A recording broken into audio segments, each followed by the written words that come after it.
Okay, so I guess we're ready to go here. We're going to talk about entrepreneurship and what the word.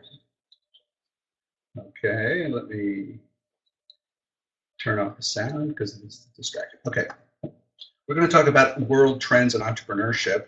My name is Lon Safko, and I've been an entrepreneur my entire career. And that wasn't necessarily a choice of mine. That was a choice of all of my employers. They unanimously agreed that I should not be an employee, that I should work for myself.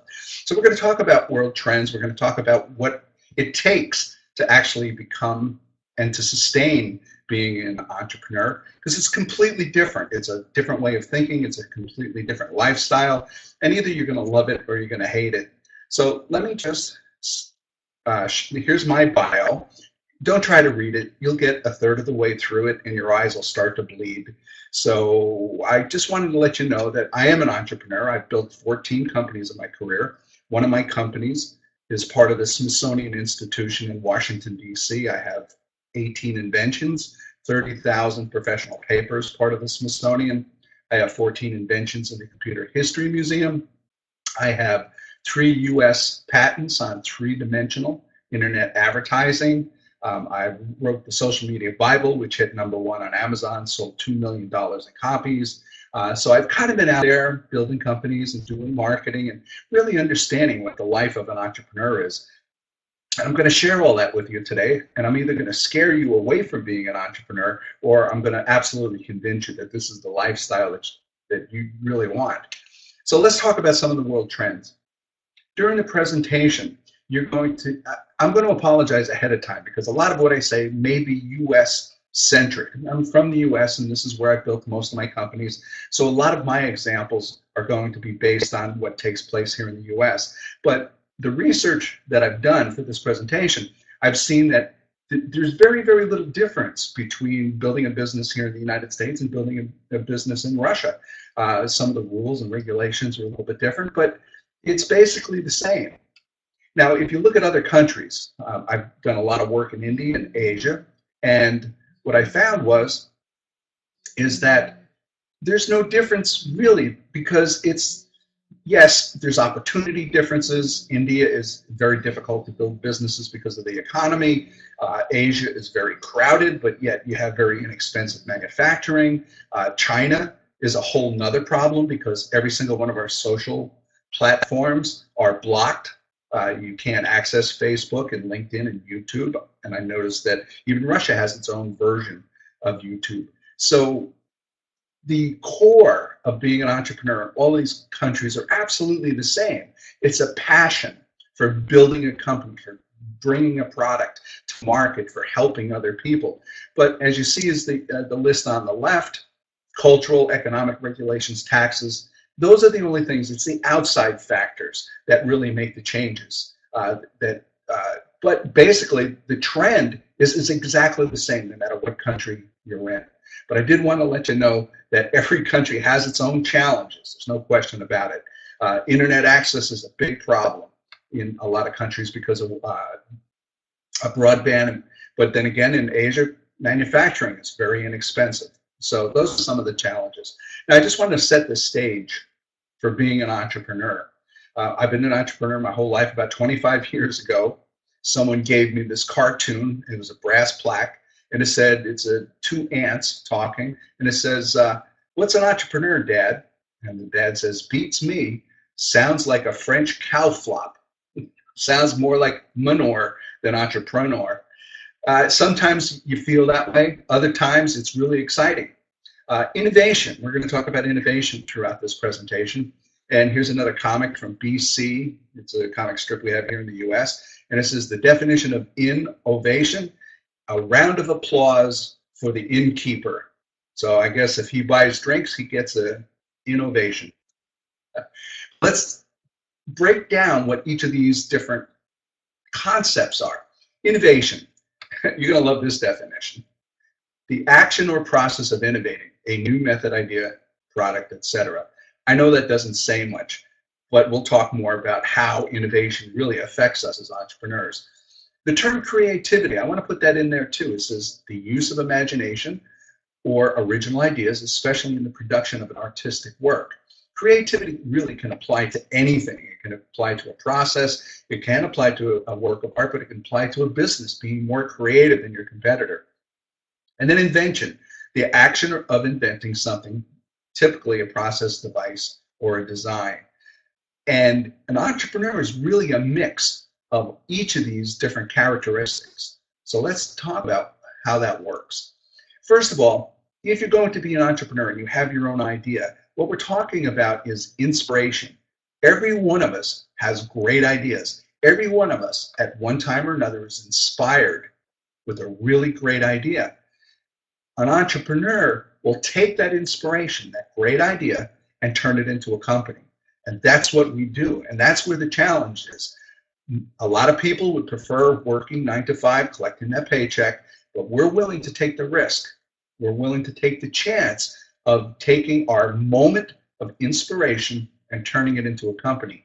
The word inspiration comes from the Greek inspiritu. The Greeks believed that when you came up with a really good idea, that the gods from Mount Olympus touched you on your head and imparted your brain with that great idea. Because a lot of times that moment of inspiration feels like that. It just pops into your head. That's inspiration. And you see all of these other languages, they're all based really on the same word, inspiration. And all of us need inspiration to be an entrepreneur. Now, let's take a look at inventor, entrepreneur, and innovator. Those are three completely different types of personalities. For example, an inventor creates something new, exciting, and never before seen. An inventor creates new products, new services, new ideas, but doesn't necessarily do anything with them. There's a lot of people that have patents on amazing ideas, but just never did anything with them. An entrepreneur is a person that builds a company around something that's new and exciting. And that's what we're here today to talk about, is how do we do that? And an innovator is someone that can do both, who can take that moment of inspiration, create a whole new idea, a new concept, a new service, or a new product, and build a company around that, and then successfully take that company, that idea, that thought process to market. Okay. Now let me give you a couple of examples. An amazing inventor, probably the most prolific inventor ever, was Thomas Edison. He's credited with inventing things like the light bulb and the phonograph. No doubt about it. He actually has 1,093 US patents. Imagine, almost 1,100 patents. Those are a lot of really good ideas that he brought to fruition. Now, he also was an entrepreneur because he built Edison Electric and other companies to market his products. But really what he's credited for is being an inventor. An entrepreneur, Warren Buffett, he's a great example of what an entrepreneur is. He's never invented anything. He's never created anything original, but he knows how to take other people's ideas and turn them into really successful companies. Obviously, he's one of the richest men on the planet. And then an innovator, and I got to give Steve Jobs credit for being an innovator. He could see, he would have this moment of inspiration, and he would know what we wanted before we knew we wanted it. And then he had the ability to build that company, Apple, to build that product, iPhone, and then convince us that we could not live without that product. So that's a real innovator. And he was an entrepreneur because he was able to build a company around that. There's two different ways that this thought process happens to an entrepreneur. One is through intellectual innovation. And if you look at Thomas Edison, for example, let's take a look at Archimedes. He had that moment of inspiration. Archimedes stepped into the full bathtub, the water overflowed. He then realized that his body displaced the same amount of water that of his volume, and if he could weigh the water, then he knew specific gravity and specific density.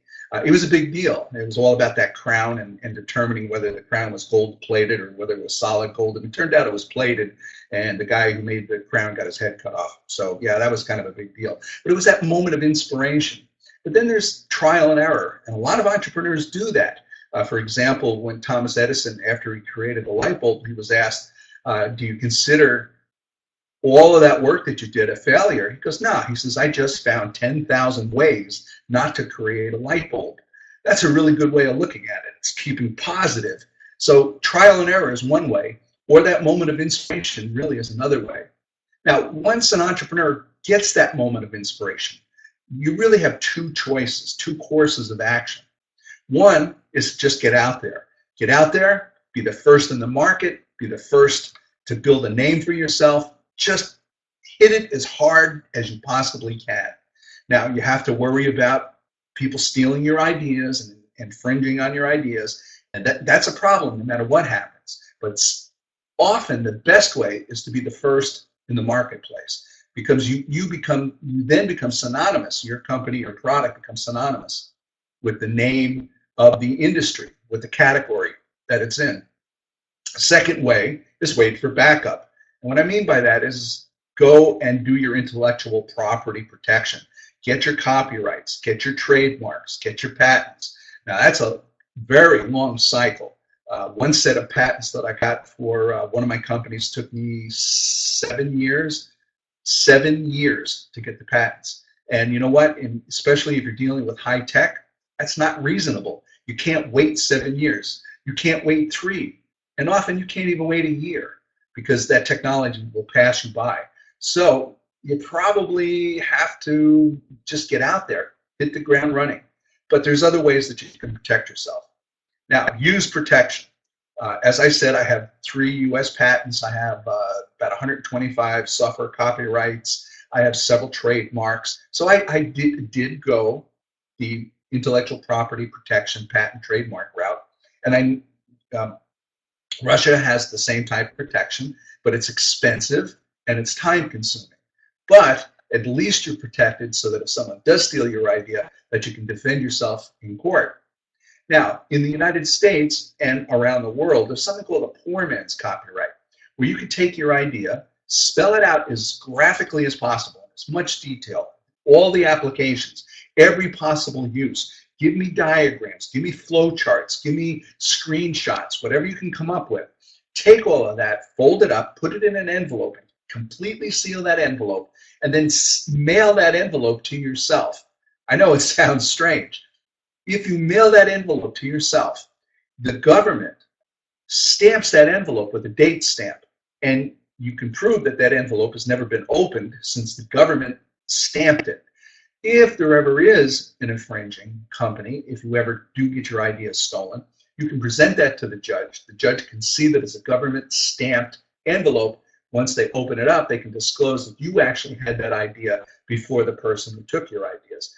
And you can do that for just a few rubles. It costs nearly nothing. It's just mailing it to yourself. Kind of cool, huh? That's called a poor man's copyright. So I do that often. Anytime I get a good idea, I just mail it off to myself and I stick it in my file cabinet. And if I never need it, it doesn't matter. It just sits in there. It's only an envelope. But if I ever do need it, I can pull it out and prove that that concept was mine long before anybody else.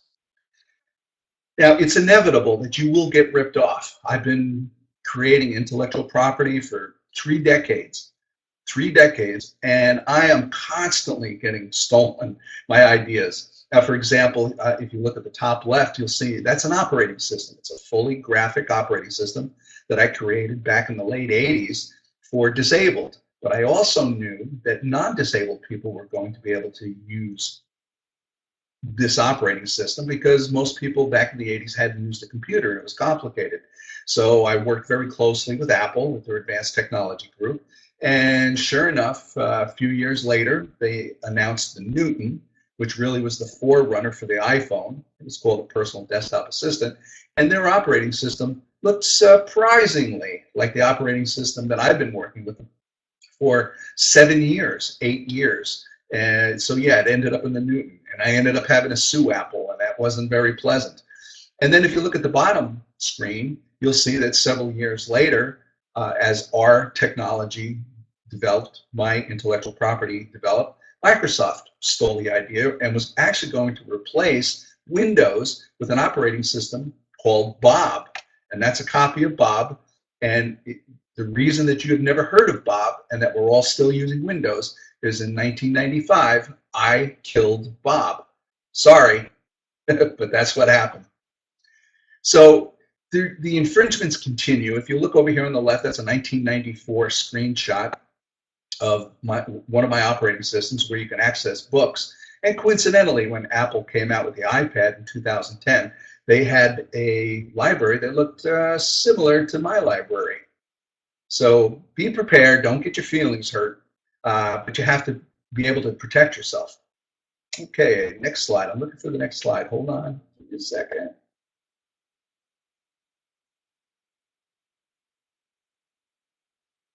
Almost there. Okay. Of the 3 U.S. patents for three-dimensional internet advertising, I've had those since 2006. I have 3 of them. And if you look at this list of companies, these are just a few of some of the companies that are actually infringing on my patent. Here's the problem. To get those 3 patents cost me $500,000 US. That's a tremendous amount of money, and it took me 6 years, 7 years to get them. All of those companies are operating with completely ignoring my patents. They're infringing on my patents. They're breaking the law. But here's the problem. Just because you own the intellectual property rights to it, you still have to have enough money to actually sue companies like this. And to sue any one of those 1 companies would cost about $3.2 million US. And obviously I don't have $3.2 million. So I have to let those companies basically use my technology without paying any royalty whatsoever. So you can see that intellectual property doesn't necessarily mean that you're always going to win. This was one case where I just mentioned about Bob. I did sue Microsoft and I got a cease and desist, and that's why we're not seeing Bob around anymore. Now, one of the things that you want to do is before you release any kind of a product, is make sure that just because you think it's a good idea doesn't necessarily mean that your customers believe that it's a good idea. So you have to ask your customers. You have to get your customers. Let me just check this here. Alexander, school, can you enable automatic subtitles for webinar? There's this option available. Okay, I'm sorry. I just wanted to check the chat there. You have to check with your customers. You got to look in the industry, because is your product something that people are willing to buy, or do you just think it's a cool idea? And there's lots of ways that you can ask customers before you spend a lot of time and money releasing a product. Things like SurveyMonkey, getting out on Facebook, or just sending out an email blast. When I did the Social Media Bible, I sent out an email blast to over 1,000 people. And I said, social media is new. There's a couple of books out.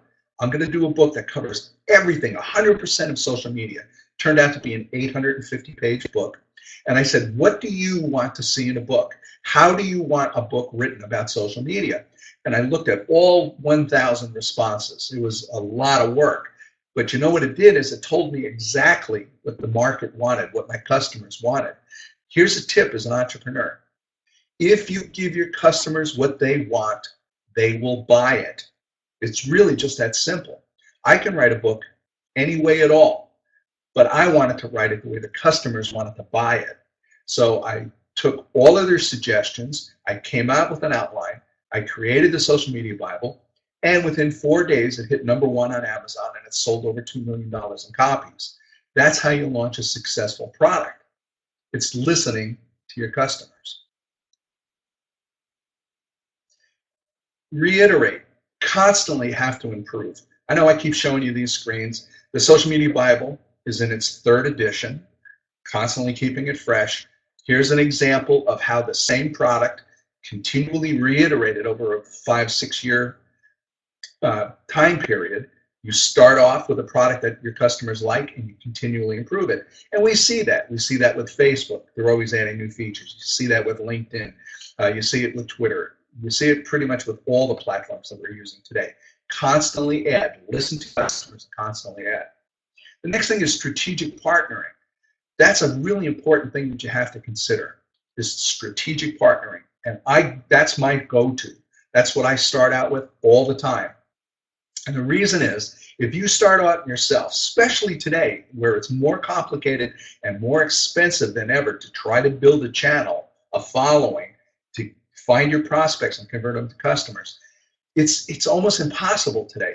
So for example, when I was doing the disabled computers over on the left, I partnered with the government of Sweden so that they could then sell them to the entire country of Sweden. Okay, I gave up about 50% of my profit, but that's okay. I didn't have to build the channels. I didn't have to advertise. I didn't have to install.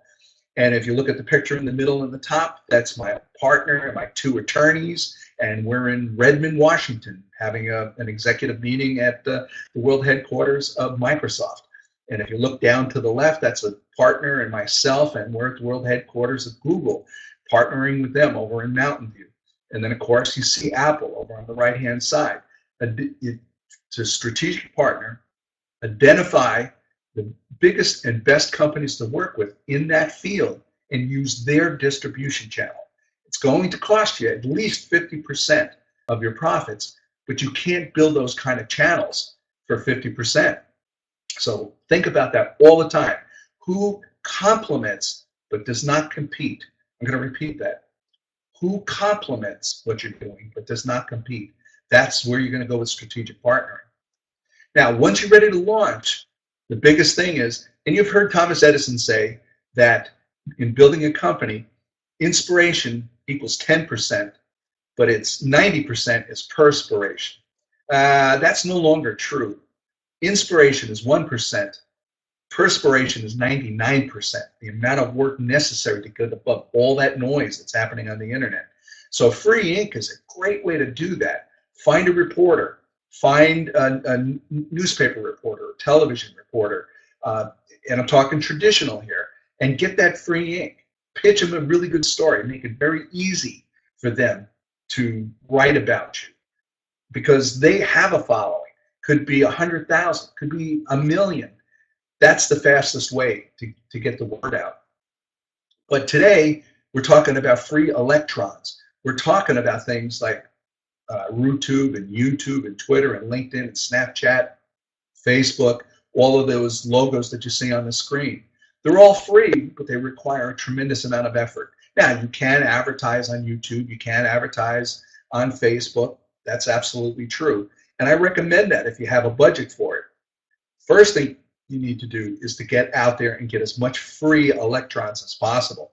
Do videos, create a Facebook page, make sure that you have a good web page that you can drive people to. Even though that's becoming less and less important, you still need to really kind of be out there. But this has to be part of your plan. You have to be able to command social networks. Now, when it comes time to pay, there's free versus paid. You can go to Facebook, LinkedIn, Twitter, newspapers. That's free. But on the paid side, you may have to go to things like Groupon or paid pay-per-click AdWords on Google, or pay-per-click on Facebook, or go to traditional, even taking out ads in the newspapers. Believe it or not, depending upon the type of product you have, automobiles, recreation vehicles, older people buy those. Traditional marketing is a good idea. It pays. So you have to consider both the free and the paid, and you have to have a budget. You have to have a tremendous amount to be able to do that. Okay. Analyze Google and social. You need analytics. You've heard the old saying, you can't manage what you don't measure. And that's absolutely true. And it's more true today than ever, because it is expensive to market a product. So you have to look at the analytics. That's the bad side. It's a lot of work. But the good side is every platform has amazing analytics. Google has a dashboard that gives you insights that you wouldn't possibly imagine. It's terrific. Understand that. Go to the Google dashboard for the website and see what the traffic is, see where they're coming, see what the keywords are. YouTube, amazing analytics. It'll tell you who's watching, where they're watching from, where they dropped off in the video, so you know that that's where most of the people lost interest. So you can either redo that video or be cautious of that for the next video. There's all this analytics. And same thing for email. Email blasts, I still love email. It's my favorite form of marketing. I have about 20,000 people in my email list. I just sent them a blast yesterday. It's very effective. And I want to see who's opening it. What are the click-throughs? What are the forwards? How many people are opting out? How many people are opening in? That gives you a lot of information, a lot of insight on who your customers are. So look at the analytics. Now here's something that everybody overlooks. If you have a web page and it's generating traffic, take a look at your web reports, your server reports. Webalizer is like one of the biggest. Your host provides it. It's 100% free. All you have to do is know how to access it. And for the most part, it comes with the cPanel. You go into the cPanel, you click on reports, and you get this unbelievable amount of intelligence of where the people are coming from, what time of day they're coming from, how did they get there, what are they doing while they're there, where did they come in, where did they leave, what are the hottest pages. Take a look at a server report. I'll bet you nobody here, put it in the chat box if you've ever looked at a server report, but I'll bet you nobody's ever looked at it. And it's 100% free. So don't forget to use that. It's called a server report. But we got to do more than that because, again, highly competitive. Right now, it's more competitive than I've ever seen in my entire life. And the reason is everybody has access to the same tools, to the internet, to social media, to all of the social platforms. So we have to dig deeper than just analytics. You have to set Google alerts. You have to see what conversations are taking place about you that you're not aware of. If you're not in the conversation, you're going to lose out. If it's negative, you need to diffuse it. If it's positive, you need to participate and encourage it. So you have to do things like Google Alerts. You have to do things like Hootsuite, which will monitor Twitter. And there's a list on the right-hand side of all of the best monitoring tools. Some of them are expensive. Some of them are free. So you have to decide what your budget will allow. But the most important thing is don't ignore this. This is very important because your analytics only measure what you're doing. These type of analytics measure what other people are doing, what other people are talking about your product. You need to know that. Not only you have to diffuse anything that's negative, but you're going to get some great insights of what's positive about your product so that you can push that positive side through the rest of your marketing. Now, before I leave this slide, I want you also to be aware that all of these tools can be used for your competitors. If you have a competitor, and there almost always is either a competitor, a direct competitor, or what we call a perceived competitor. That just means that in the minds of your prospects and your customers, that other company is a competitor. Even though you might not see them as a competitor, your customers, your prospects will.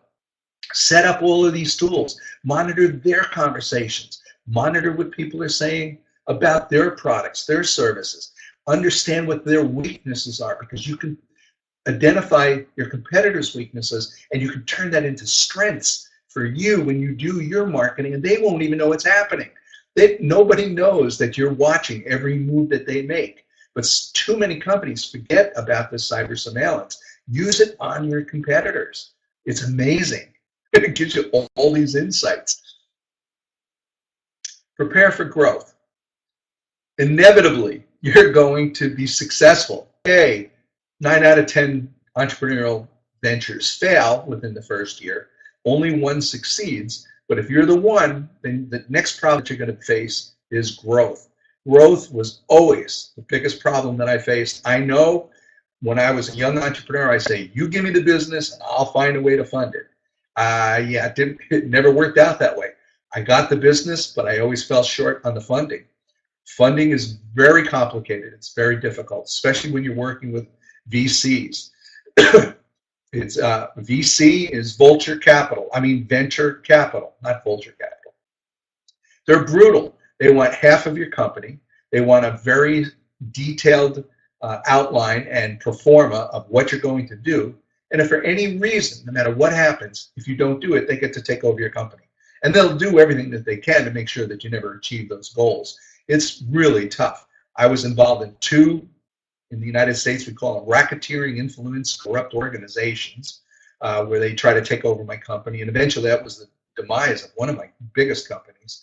The shareholders try to force it into bankruptcy so that they can take ownership of it. And I didn't see that coming. So you have to be prepared. Do you go to angel investors? Do you go to venture capital? Don't waste your time with banks. Banks and lending institutions, they're a total waste of time. So you have to start thinking that almost immediately. What happens if you get a big order? What happens if you have to hire people and you don't have the capital to do that? Employees. Employees is another problem. For the last 17 years, I've run all of my companies without employees. I've always used contract. And the reason is I had 32 employees in my previous company, and I will never do that again. Employees are very, very hard, very difficult to manage, to hire, to get the right ones, and even worse, to try to fire when you get a bad one. So let me strongly recommend contracted employees, but you may have a type of a product or service where you actually have to hire employees. So be very, very careful. Take your time with that. Study it. Office space, again, keeping the office space current and timing the lease with the growth and the number of employees and the warehousing space, very, very difficult. Then if you get too much space and your sales drop, your revenue drops, you can't make the mortgage payments, you can't make the rent payments, then you also have a problem there too. That was very difficult, managing the overhead, the space, with the revenue stream. Either I didn't have enough space or I had too much space. Both of them are very bad for startup companies. And then having enough inventory. Inventory is always a problem. Be careful not to sole source. Sole source means that you can only get one product from one company or one part of your product. When I was building my computer systems, there was a chip that came from Motorola. Motorola notified us that they had a 6-month embargo on that chip, which meant that we could not manufacture or sell a product for 6 months. Luckily, it didn't last that long because we wouldn't have been able to last that long. So anything that you do, make sure that if any component of what you do is available from more than one source. So, and also building inventory, because if your sales ramp up faster than your inventory does, you can't satisfy the customers, and that's a problem. And if your inventory ramps up faster than the customers, you've invested way too much money in that inventory and you have too much capital tied up, and that could force you into bankruptcy. And that's part of the reason that only 1 out of 10 companies actually survive in the first year, is kind of balancing all of this. And then consultants, finding the right consultants, the right attorneys. Attorneys are very, very expensive, but they're a necessary evil. I don't like attorneys necessarily, but you have to have them. You also have to have a good accountant. Absolutely. And you may want to consider consultants for other parts of your business, depending upon what type of business you're running. Okay, good. We're moving through this pretty fast. So that'll leave a lot of time for question and answer at the end. Here's the most important question that you're going to have to ask yourself as being an entrepreneur. And you're the only one that can answer this. Can you handle being an entrepreneur? I know what I'm about to tell you, you've heard before, and you're going to listen to the words, but that doesn't necessarily mean that you're going to really understand it until it happens to you. Being an entrepreneur has the highest highs and the lowest lows that you'll ever experience in your life. Honestly, when I was working with Microsoft, we had a $5.3 million deal on the table. It was negotiated right up to the end. And I was very excited because it was a deal that was going to save our company. And they turned it down at the very last minute. They decided to just take the idea and run with it themselves.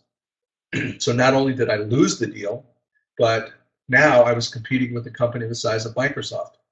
So I went from being almost 100% sure that we had the deal completed, which was one of the highest highs in my career, to now realizing that we never had a deal. And now I was going to have to start a legal battle with one of the largest companies on earth. Highest highs, lowest lows. And that's not just one in a lifetime or once in a career. These can happen weekly, literally. Maybe not quite those highs and those extremes, but it does happen literally, sometimes even on a daily basis. You might have multiple deals, or even just a sale, a prospect that you know that you're going to convert to a customer. Maybe an important customer, maybe you need to make payroll, and then the deal falls through. Highest highs, lowest lows. You got to be prepared for that. Now, most people are not. Very, very few people are really cut out to be an entrepreneur.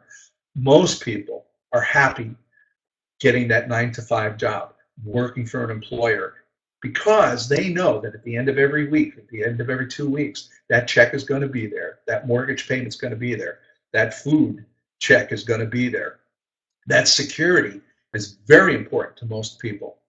And it's important to me too, as an entrepreneur. However, there's a saying that I heard, that, and I completely agree, is that entrepreneurs are willing to work 80 hours a week so that they don't have to work 40 hours a week for someone else. That's the difference. Except that if you can't handle the stress, if you can't handle those highs and lows, accept the fact that you have to collect a paycheck. Now, maybe be an entrepreneur on the side, test it out, try it. If it's successful, you can quit your 9 to 5 job and become a full-time entrepreneur. But you have to be prepared for it. Now, not only that, everybody you know has to be prepared. They have to be entrepreneurial in spirit as well. If, say, for example, and I'm talking to the men, but it's just equally as well for the women, if you want to become an entrepreneur, but your wife, husband, spouse is not an entrepreneur, it's not going to work, because when the paycheck doesn't come in this week or next week or the following week, they're going to freak out. They're going to be upset, and it's not going to be a happy life. So I was blessed that my wife is an entrepreneur. She owned her own business when I met her and married her, so she understands what it takes. So for 32 years, she's been right there by my side through the high times, through the low times. But you have to be aware of that. Very important. What other responsibilities do you have? Do you have children? I had 3 children while I was an entrepreneur.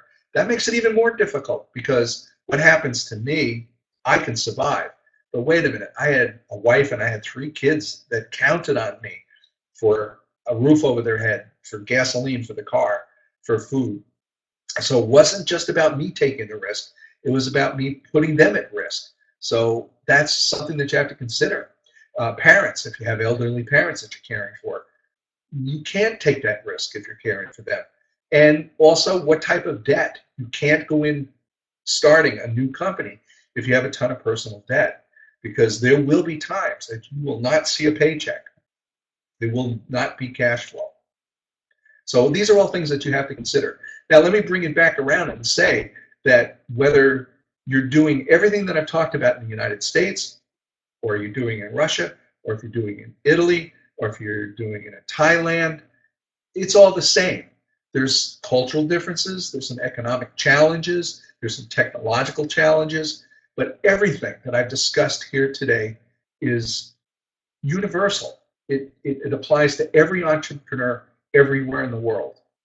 The most important thing that we have to look at is the internet as a way of getting the word out, a way of distribution. Here's the last slide. Let me explain this. Exit strategy.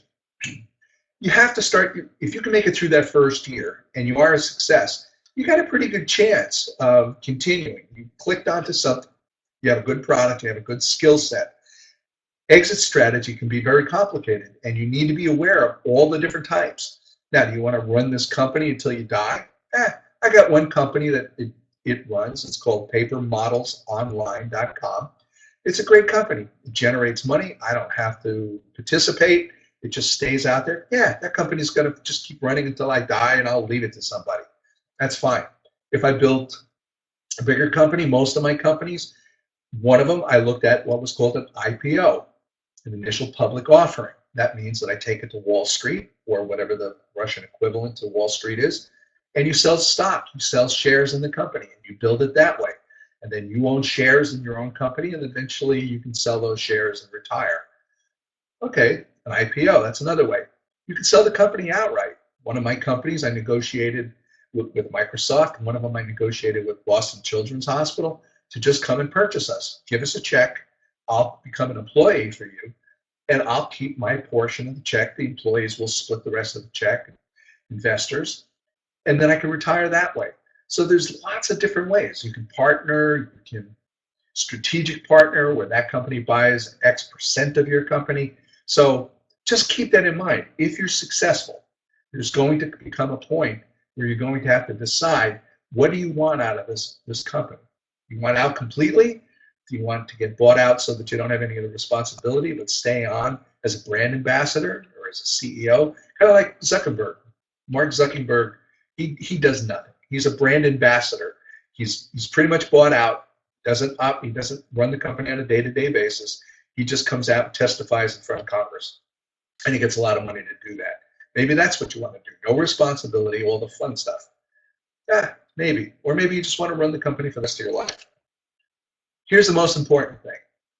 And if you don't pay attention to any of the slides that we've talked about so far, this is the one you need to pay attention to. Never give up. And that's a really tough thing. And I'm not just saying those words. Listen to me when I say this. There's mornings that you come into the office that you are so depressed, you are so down. If you have employees, that's not going to work. They take their cues from you. Their day is set by your energy level. You're the one that's setting the sights, setting the goals, setting that finish line for them. You're the cheerleader. You are the only person that can get them excited about what they do every day. So when I ran my company, it doesn't matter how I feel. My feelings had nothing to do with it. I had to come in every day at 110% and make sure that everybody else operated at 110%. And even if you work alone, even if you're a one-person entrepreneurial company, you still have to do that. You can't sit down to your desk being defeated before you move your mouse for the first time for the day. You can't. You have to be optimistic. Now, I'll be honest with you. Sometimes by 10:30, I am completely depressed and I need to take a break. I walk it off, I shake it off, and I go back and I sit down and I'm 100% positive. And that's what an entrepreneur is. Always the optimist. And the reason I say never give up, because you can't lose if you don't quit. Think about that. You can't lose if you don't quit. If you keep trying, it's almost impossible for you to lose. You just have to keep going at it. Just keep doing it. Keep finding a way to do it. And you'll succeed. You'll figure out a different way. If this way doesn't work, that just means I have to find a different way. If I can't go through it, I'm going to go around it or over it or under it. And that's what entrepreneurs are. Never give up. Most important message here. Okay, here we are. So we got plenty of time. Good. That's what I wanted to do, hit about the 45-minute mark. Let's get some questions going here. Anastasia, you want to jump back in here and take a look at some of the Russian questions? It is known that China does not follow it. Yeah, intellectual property. Do you see that? Alexander says that China's a problem. Say they have their own Google. Yeah, that's absolutely true. They copy everything. Yeah, let me address that. I did a lot of teaching in China, top executives in Shanghai. And one of the things that was difficult, I was teaching them social media, and my entire presentation was based on Facebook and YouTube and Twitter and LinkedIn. And just before, I mean, literally just days before, I looked at accessing all of these when I was in Shanghai, and I realized that 100% of them are blocked. You can't access any Western social platforms. I was like, OMG, what do I do now? And that's when I realized the hard way that they've knocked off everything. They have their own Facebook, they have their own Twitter, they have every platform that we have in the rest of the world, China has in China. And they have huge numbers because they're the first or second largest populated country on earth. So they're gigantic numbers. So, but they don't let their citizens participate in Western social platforms. So one of the things, and I thought I was going to get taken off to a prison, I was standing there and I was thinking about it for a second. I said, it was a room full of top executives. I'm in Shanghai. I said, you know what, 1,000 years ago, I said, you created the Great Wall of China. Now you're famous for the Great Firewall of China. And I said, okay, here comes the police. But no, everybody laughed and I was able to get out alive. But that's absolutely true. They have the Great Firewall of China. So doing business in and out of China is really kind of tough.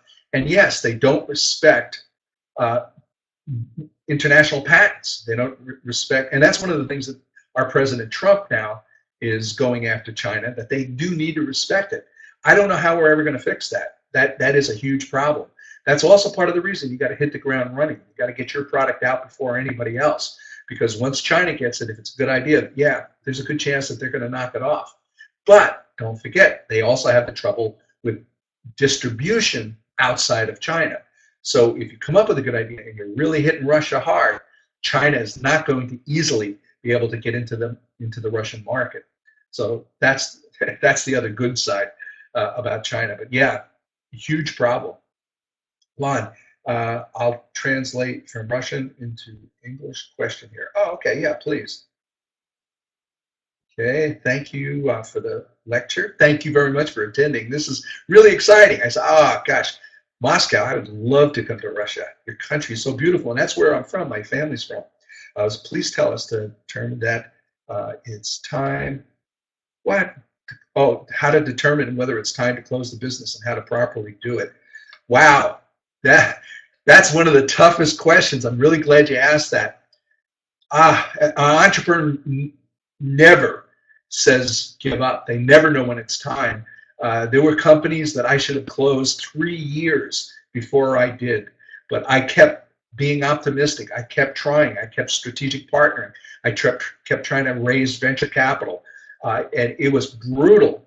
The writing was on the wall. It was completely obvious that the company would never survive, that the product was really good, but it just did not have a large enough prospect base. And it was tough. Financially, it was tough on both myself and my family because I wouldn't give up. Not only were we not making any resources, no money was coming in, but I was putting money out to try to save the company. Yeah, you know what? There's an old saying, it's a terrible one, but you have to know when to stop beating a dead horse. And that's really tough. So that's where spouses, family members, close trusted friends, they sit down, they do an intervention. They bring you in and they say, it's over. You got to listen. You just have to get to the point. But yeah, that's a great question because it's really, really tough being an entrepreneur. Such registration in the U.S. Yeah. When you shut down a company, you do have to close it officially. It's called an administrative dissolve. You do it with the state, you do it with the federal government so that they know that they can't collect taxes from you anymore. And yeah, there's all that paperwork that you have to fill out. Saddest day of your life, no doubt about it when you're filling that out. I know I'm going to say this and you won't believe it until it happens to you, but it's like someone in your family dying and you're going through the funeral process of filling out all the forms, the death certificates. It really does feel like that because to me, inspiration is organic. It comes to me organically. And you take that idea and it's like a newborn baby and you feed it. You feed it with resources. You feed it with technology.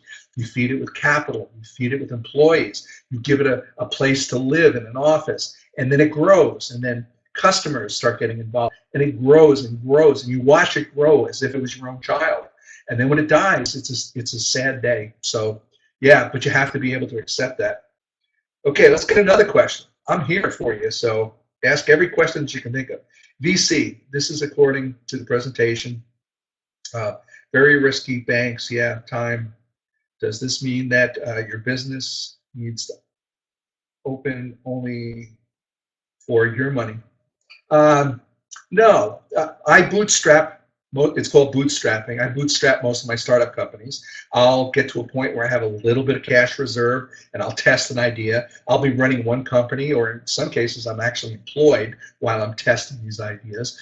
And if it looks like it has promise, okay, now I know that I could take more of my money or go out and find other people's money to put into the company.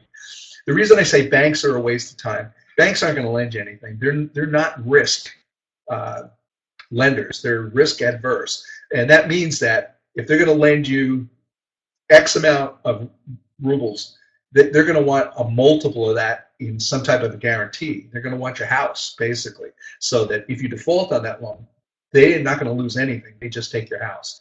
So they won't go for risky startup businesses. So really what you're looking for is an angel. An angel investor is somebody that really likes what you're doing, believes in what you're doing, and it's one-on-one.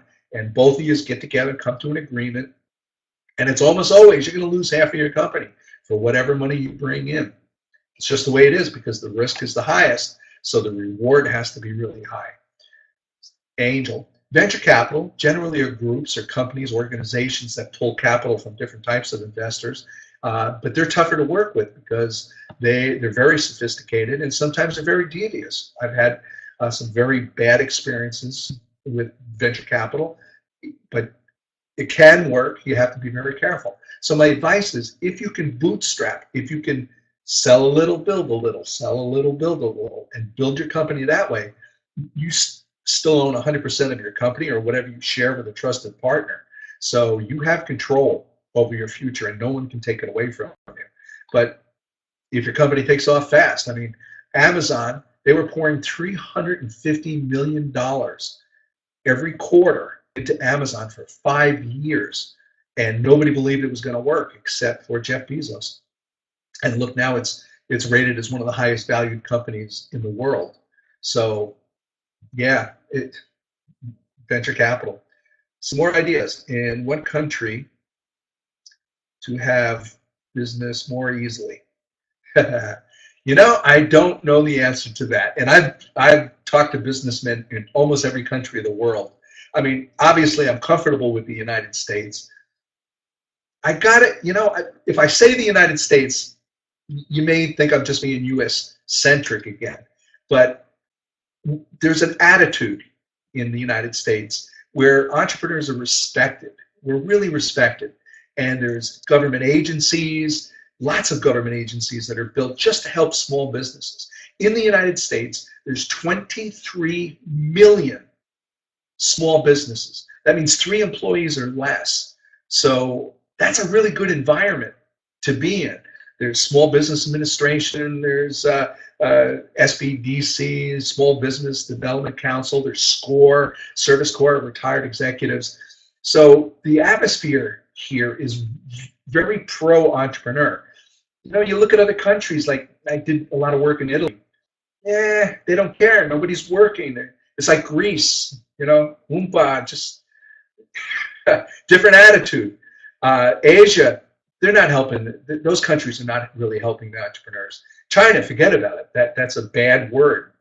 Entrepreneurship is bad in China because they want everybody to conform, and because it's communist, the government frowns on small business owners. So yeah, there are cultural differences, but I think Russia. What do you think? Tell me in the chat line. What do you think? Does the country of Russia support entrepreneurship? Somebody say, tell me. And I'll answer another question in the meantime while you're typing that. How do you determine the ideas that are viable? Your own intuition, inspiration. Do you have any tests? Yeah, I got to get back to where I was saying, get your idea out in front of customers, in front of prospects, and ask them, what do they think? My inspiration, my idea always isn't the best. There's a lot of ideas that I come up with that I think are just great ideas. And it turns out that, yeah, it's a good idea, but people aren't willing to pay for it, or not willing to pay enough for it, or there's more competition than I thought. So I would take your ideas, your inspiration, and test it. Push it out on Facebook. See how many people you can get to give it a thumbs up. See how many people would be willing to buy it. Find out what the price point is. Do a lot of research. See if there's any competition or perceived competition. So yeah, doing the research and testing your product idea is really important. That's what I did with the Social Media Bible. I didn't want to just be another book. To give you an idea, I've written 23 books. Right now, there's 3,500,000 books on Amazon. 3,500,000. Getting your book ahead of everybody else's is absolutely ridiculous. It's almost impossible. There's 350,000 new books coming online on Amazon every 12 months, every year, 350,000. So really competitive. I knew back then, 9 years ago, that when I was doing the first edition of the Social Media Bible, this had to be something different. That's why I asked the customers what they wanted to buy. So yeah, that's a great question. It's really important. Just because you think it's an idea doesn't mean that your prospects and customers think it's as good an idea as you think. Okay, in Russian legislation, there is no possibility to register ideas. I thought I did some research. I thought I found that you guys have a patent system. That's what I showed you the picture of. Download these slides. Go to lonsafko.com, and I'll put those slides up there for you. Or send me an email. Just send me an email at lon@safko.com. Accordingly, to obtain a patent for them is impossible. In such registration Yeah, registration in the US. You fill out a form. It's better to have an attorney do it because that way you don't make any mistakes, because if you ever do have to go to court and there was a mistake, they can negate or throw your patent out of court because of the mistake. The attorneys are very expensive. That's why those 3 patents cost me $506,000. Very expensive. But if you wanted to, for $150, you can actually file it yourself in the United States. They try to make it very, very easy. Copyrights are like $75 US, very low amount. You fill out the form, you send it in, and you're copyright protected. Copyrights I do myself. Patents I leave to the attorneys. Let's see, where are the necessary conditions for starting a business in the US? Where are the necessary conditions? And is it possible to start a business in the US without having, yeah. So the question is where's the resources in the United States, and how do you actually start a business? There's lots of ways you can start. You can start a business without actually filing and creating a company. Anytime I start a business, I create what's called an LLC, Limited Liability Corporation. What that means is, and it's like $100 in the US, you file it with the government, with our United States government. It creates an entity, a legal entity. Now, they're very supportive of helping you create that entity because they want to collect taxes from you. But the reason I do that is it's a limited liability. So that means that if anything that any of my companies do, if it does something accidentally wrong, or someone gets hurt, or something happens, and they try to sue me, they can only sue the value of that company. They can't touch my personal assets. They can't touch my house. They can't touch my car. They can't touch anything personal. All I can do is take whatever the company owns. So right now, I think I own 3 LLCs, but I've probably had as many as 15. So that's the first thing. But you can start a company without an LLC. Just start doing business. Do business on the internet. But the problem is that in the United States, in order to get a checking account, in order to get a PayPal account, you have to have a government number, EIN, Employment Identification Number. The bank won't let you set up a company account unless you have one of those. But you can set up a company and you can test it, and then if the product looks like it's working, then file all of the different paperwork.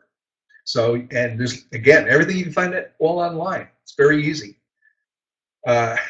Trump was close to bankruptcy in the 90s. Trump actually was in bankruptcy several times. He went from being one of the richest men in America, if not the world. Yeah, the 90s were some tough times. He had all the casinos in Atlantic City, and he was buying properties all over the world. Yeah, that's one of the reasons I respect him. He's a little bit crazy, no question about it. He's not a politician, and I respect him for that, but he knows business. When he was a kid in high school, he saved his money and bought an apartment building. That's how he actually started. And then with the rent money that he got from the apartment building, he bought another apartment building, and then another one, and he got into real estate. And see, that's what I was saying about being an entrepreneur. He was at one time one of the richest people in the world, and at least twice other times during the 90s, he was in bankruptcy and lost everything. But then he built his billions back up again.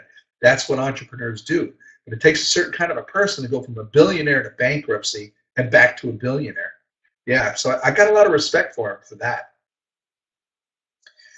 What other questions? There's a lot of good questions here. How do you determine? Let's see. Russia legislation. There's no possibility. I think Russia today started supporting businesses. I think that's a good idea for Russia to start supporting businesses, because during the tough times in the U.S. economy, when people are losing their jobs, they're forced to start their own businesses. Not because they want to, because they don't have any income, they don't have any jobs. And what happens is these small businesses start to churn income, and they actually stimulate the economy when our economy is at its worst. So the small businesses, I mean, 23 million of us, we support the economy because we're always there. So when Wall Street is tanking and Facebook is dropping 19%. Twitter's dropping 20%. Us entrepreneurs are still out there cranking away. I'm going to put the speaker back on and see how we're doing, because we're at the top of the hour.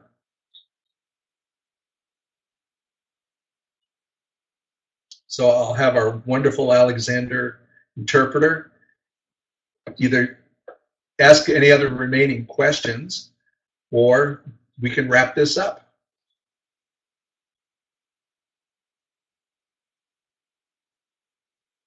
What do you think, Alexander?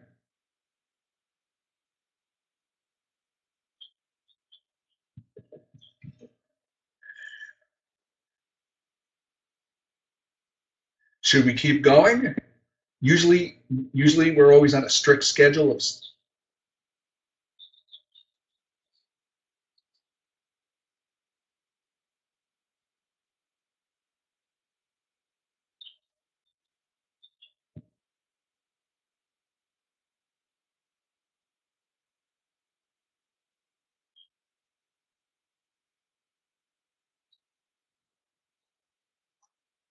While you're finding that out, question is how do you think business in Russia will depend on the economic situation of the United States?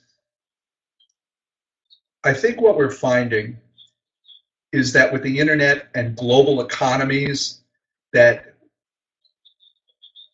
every country is now starting to affect every other country. For example, you have Greece and Italy creating a problem inside of the EU. Germany is getting a little bit ticked off. England is getting a little ticked off because it's dragging down the entire EU. One of the unexpected things that happened with the US, remember the US in 2008, 2009, we had one of the greatest recessions that we've had in my lifetime. India and China have the two greatest populations, 1.3 billion roughly, and they go neck and neck. About 25 years ago, India decided they were going to train their citizens to be high tech. They knew that that was a long-term goal. It was not going to pay off in the short term because it was a lot of training, especially from grade school all the way through college. China was faced with the same question. What do we do to get into the world economy? They decided to go into manufacturing. Manufacturing, the governments could build the factories. There was almost no training because one person put one screw in one iPhone. That's all they had to do. So China decided to invest in manufacturing. The United States had this great recession in 2009, mostly because of real estate and mortgaging and junk bonds and Wall Street. It was based on greed. And our economy collapsed pretty bad for several years.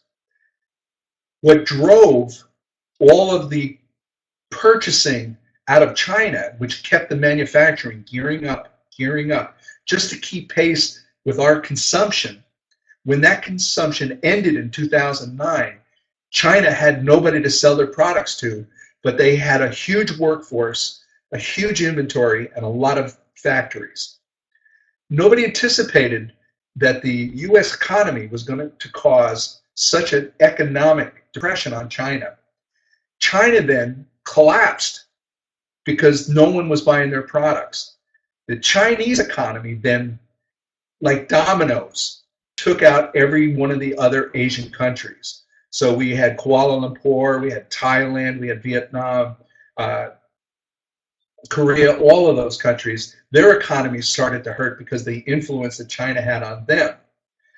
When the United States went down, then there were no tourism and there was no exchange between Europe and the United States. So it dragged the European economy down. So I know that's just a very long answer, but I do believe that everything now, today, more so than ever, is interconnected. The stronger the ruble is, the better the US dollar. The better the US dollar, the stronger the ruble.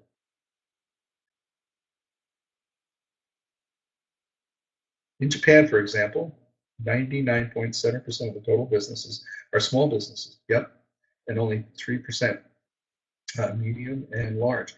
Can this mean that small businesses is the foundation for existence of large business? You know, it's actually quite surprising that in the United States, a lot of small businesses is the foundation of some of the larger businesses. We're the ones that are really innovative. When a company gets to a certain size, they are looking for uniformity, conformity. They're looking for their employees to follow the rules, to do it the way it's always been done. Breathing innovation into a large corporation is very, very difficult, if not impossible. Smaller companies are more agile. We can move quicker. We can change with the times. We can change with the trends. A new technology could pop up which changes the way we do business. So we're very fast on our feet. It's really the small companies, the less than 25 employees. That's where innovation is happening. That's where ideas are happening. Apple started in a garage. I started my companies in my garage. Facebook started in a dorm room. The biggest companies on earth started as small, innovative companies. So yes, I think that's why the Japanese economy is as good as it is, and that's why the Japanese are as innovative as they are, because they encourage these smaller, much more versatile, much more innovative small businesses. Yeah, good observation.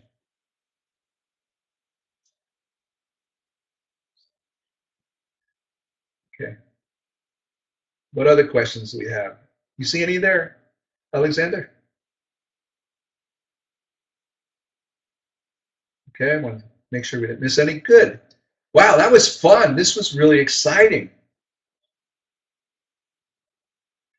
Thank you all.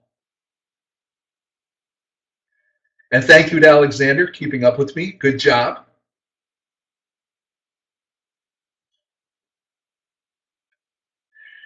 And thank you, Anastasia. And thank you, City Business School.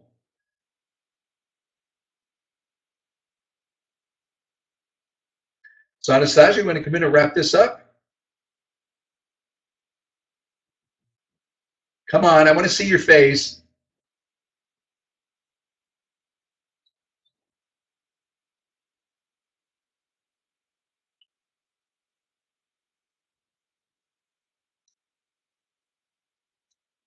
Okay. Well, then I guess I'll just wrap this up. I just want to say thank you to everybody who came out today. And again, Alexander and Anastasia and City Business College. It was a lot of fun. I'm looking forward to coming back and doing this some more. If anybody wants these slides, just give me a little bit of time, and I will put them up at lonsafko.com. You'll see it there in the center on the bottom, and you can download the slides. If anybody wants to contact me, I'm available for my contact form or lon@safko. I'm happy to help you. You just have to tolerate my Google Translate response.